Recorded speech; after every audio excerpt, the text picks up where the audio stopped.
if people don't have a price that they're willing to be sold for, or the concept isn't even part of their story, their history. So what I found interesting last night about Ecuador, so they're actually asking to be paid to not extract the oil. Yes. Okay. In the Yasuni National Park. And that's like for me, like a whole new way of framing the issues that surround this. It says that countries that have been cast as debtors are actually creditors, right? And creditors on many, many fronts, from earlier extraction, from debts that were recovered, that were odious debts and should never have been recovered, and then a climate debt that is owed, well, to Andean countries that are on the front lines of climate change and that are living the effects of climate change firsthand. So we owe all of these debts, and a debt because these countries are paying a higher price for emissions that they themselves did not produce. So it's a whole other way of doing math. It's a whole other way of thinking about economics that I think is actually quite radicalizing. It doesn't sound like that radical idea, but once you start making these calculations, you're actually talking about everything.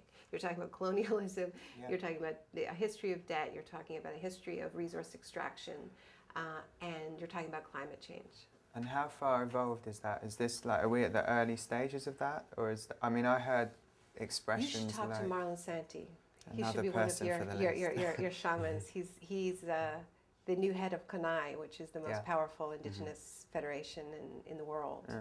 And he's very young, wise beyond his years. I think he's only 32. And he's definitely the youngest head of CONAI ever. And he's very... I think what's interesting about what Marlon Santi is doing is that CONAI has gone... they've gone into government. They have held the balance of power in the Gutierrez government. They've made mistakes, and they now recognize it as mistakes, and they've made a decision that they want to be a counter force, articulating this other worldview rather than making deals in government. And he really represents this new era, or a return to an earlier era, fighting era for CONAI, because he comes out of the struggles for the Amazon. Do you think there are other examples of that fight taking place around the world, or do you think this is like a kind of fresh resurgence? Oh, I mean, these battles are happening everywhere. But politicising it in a way that is framed under, let's say, the term ecological debt, or branded in that way, in the most positive sense of the word. Not on the scale, but it is, yeah. But I'm only just starting to learn about it, and it's challenging some of my own writing and thinking, because it does challenge left and right, because and this tension between Correa and CONAI, it brings it to a head, because he's much more of a traditional Marxist academic. That's who he is, and he's coming in saying, okay, we want a better deal. Yeah. We want a new deal. And he's not necessarily challenging the logic of extraction. He's challenging how much Ecuador gets to keep, and that's fair. Yeah. But it can't go on forever. And it also comes at a tremendous price, and puts him into direct conflict with indigenous communities in Ecuador. Who supposedly he was on the same side of up until that moment. But they're actually having the debate. I find it really inspiring. Yeah. It's happening. Can the left be the only one that can lead to this debate in a way? Because... I think some kind of is the left. I mean, I always think about what Arundhati Roy said a few years back after September 11th at the World Social Forum. She gave this extraordinary speech that sort of mesmerized everyone when she said the world doesn't have to choose between the mad mullahs and a malevolent Mickey Mouse.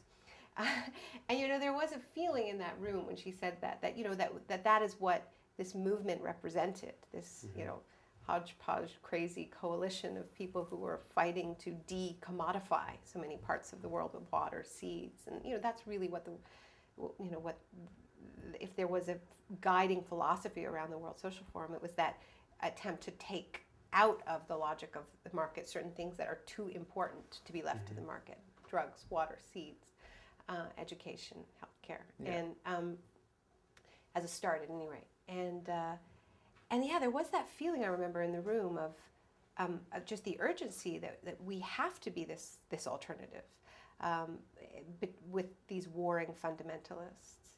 And I actually think that in many parts of the world we lost confidence in that idea that we could represent a different narrative. I think we were trying to represent a different narrative, and we got sucked into the narrative of the war on terror and choosing sides. And do you think that's when it happened?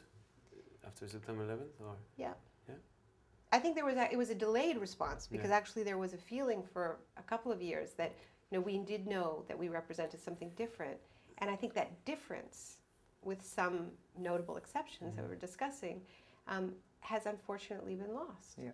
And it will return. It's the oldest story in the world.